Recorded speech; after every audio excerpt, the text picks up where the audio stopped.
doctor, please. Oh, doctor, please. I think you've made a mistake. I'm fine and I don't need people. You don't understand all my choices, but yes, I guess I do have vagabond ways. Welcome to the show, Marianne. Marianne, there it's you nice are, to be here. singing about Vagabond Ways. Do you still consider yourself to be a bit of a vagabond? Oh, yes. Fully paid up member. Yes, of course. I mean, I think it may be what I wanted most out of becoming a musician. And what I got was itinerant status. When you described touring in the early 60s, when you first sort of hit the road, you weren't very happy about it. You found it terribly draining, didn't you? And I but you did, seem but to have changed your attitude to I it. think that, in a way, you're taking that from the book. In a way, the book dwelt more, and I don't really know why, but I think maybe dear old David Dalton had an editorial mission as well, to make it appear worse than it really was. I mean, I actually had an awful lot of fun on the road in the 60s. I really behaved badly, you know.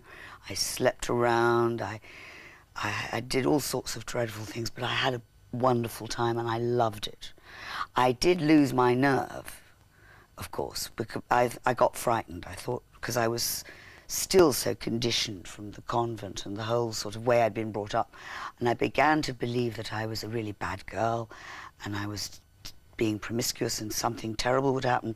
And so I brought it on myself, really. Then I got to get married, which wasn't a very good idea for me. And so I didn't have the balls yet to say, no, I am not that sort of woman. I'm going to be who I am. I didn't have that. And I have only really, you know, Vagabond Ways is the first time I've really said it completely. I nailed my colours to the mast. But I wondered as well if it was because most of the real emotion of you've channeled into your songs rather than into the book, in a way. That I didn't expect. Yeah, I mean, to write the book, I really had to detach a little bit. I couldn't have done it otherwise. It was terribly hard, and I nearly had a crack up while I was doing it. We had to rewrite it 3 times, because once I'd started it, it had to be right. I'm still not really happy with it, actually, but anyway. So yes, when I came to write this album and really work on it, I think I put into it all the things I would have liked to put into the book but couldn't. Well, what makes you unhappy with the book? Excuse me. The thing that struck me was that sort of 2/3 of it is devoted to your life with Mick Jagger, who, in fact, That you were wasn't- only with for 4 years, and I you've know. had 3 marriages throughout your life. I wondered why, if it's without your help, that it's become this incredibly defining period. I don't know. I mean, that must have been what we were paid the money for, you see. And it was a lot of money, and that's why I did the book. I needed the money. I wanted that. I think we did a very good job, but I do think it went on a bit too long about the 60s. You said, I think, once that your mother taught you how to use your looks, but that on an awful lot of occasions you'd always seen them as a bit of a curse. Do you think you've always had quite a schizophrenic attitude towards your own beauty? Well, it didn't seem to do me many favours. I mean, I had such a wonderful time with Mick, but a lot of the time it was very hard. Not really because of the beauty, but because of the expectations of the men. The thing about not having to... When I was young, 17, 18, 19, I really didn't speak because it was too disturbing to people. And I didn't really show anybody what I was really thinking or how my brain worked until Broken English. That's why Broken English was such a shock, because it showed people that there was a real person in there, thinking thoughts, having opinions, you know, and rather clever too. And it was really difficult to sort of hold myself back. It may have been the period I lived in that we really were expected to hold ourselves back, much more than you are now. I know you feel that, but there is a little more, you've got a little more room to be yourselves. There's still a lot to get through, but you do. I mean, it was extraordinary for me. When I was in Edinburgh, I met one of my old friends at school, and she'd married a lawyer in Edinburgh and all gone through her life. We were the two cleverest girls in the school, and she told me things I didn't know. After I left school to go on tour with the Hollies, the prizes for the previous year were announced, and me and Kathy had won the Religious Studies prize jointly. We were so clever, which was like divinity. It was on that level, A-level sort of stuff. And I'd forgotten all that, how incredibly clever I was, you know, and how weird it must have been to walk into this other world and realize that I had nothing to say. I could only talk about... Or feel that you had nothing to say. I didn't. I just didn't know anything. I can't imagine. What I knew was not relevant anymore. But I had to... So I didn't speak for years. And one of the things I loved so much about Mick was that he could talk to me, and we could talk. But you do describe him as, I mean, he sounds pretty much like the perfect boyfriend, which is certainly not the image that I think most people have of him. Maybe he's changed dramatically. No, he hasn't changed. He's just the same as he ever was. No, he is the perfect boyfriend. He's the perfect everything.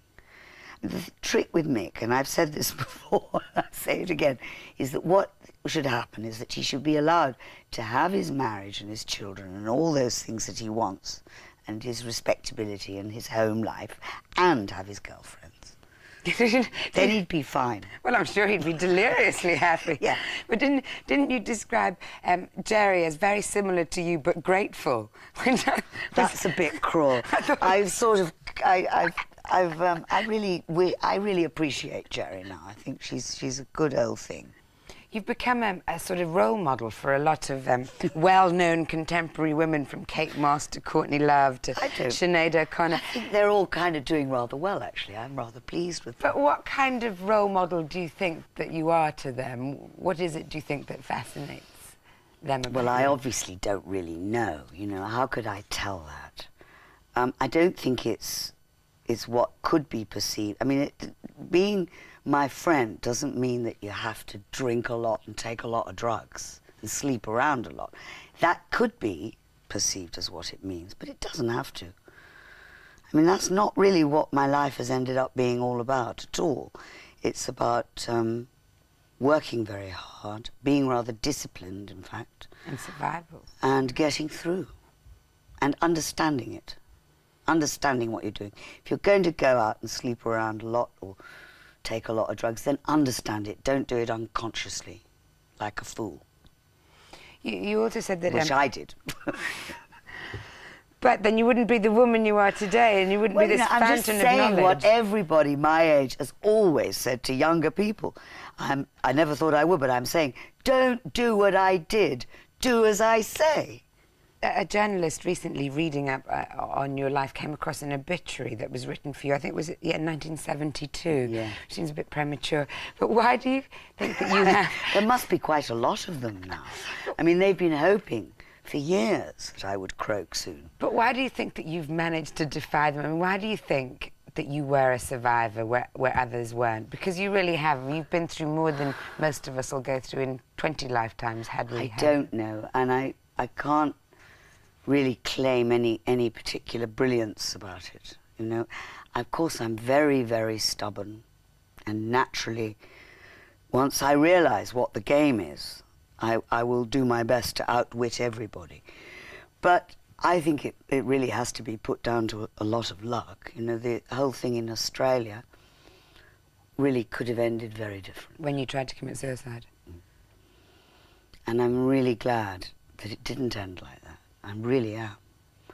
And it's one of the reasons I love Australia so much, because it was one of the only places they could have saved me.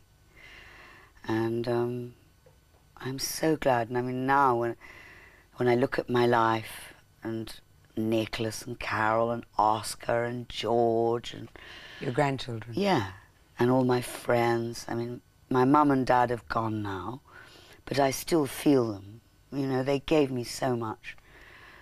And, you know, I just like to think that, and Mick and Keith are still around, you know, I like that too. We don't know what will happen, how long, but it's wonderful. Director Jim Sheridan recently optioned your autobiography, Yeah. and I know there's sort of been talk about who might play you, but do you have a personal favourite, or someone who you're absolutely adamant you wouldn't I play? can't, well, I'm adamant that not Courtney. Why, do you think it's too obvious not Courtney Love? I don't know why, maybe I'm wrong, you know, that's the other thing. I may not know what I'm doing, but I just don't think so. First of all, I think she's too American. And I just don't think that the drugs are the point of my story at all. At all. And that would sort of nail that in. That's why I don't want Courtney. I think she's a very good actress. I think she's fine, you know. She's a bit too much of a celebrity for my taste. I really like a real actress. And I'd really like somebody not so American. I don't really want a Hollywood superstar, though they are wonderful, of course, and we all adore them. That's not really what I want. If there was a movie made about your life, isn't this where you'd like to see it end? This is exactly where I want it to be. Everything is happening. I couldn't have made it up better. It's safe with Jim Sheridan. It's safe with Frank. They'll find the right actress. I know they will. It'll be okay. And I will go to the first night, and I will be very proud. Marianne, Faithfull, we're very, very happy to have had you here today. Thank you.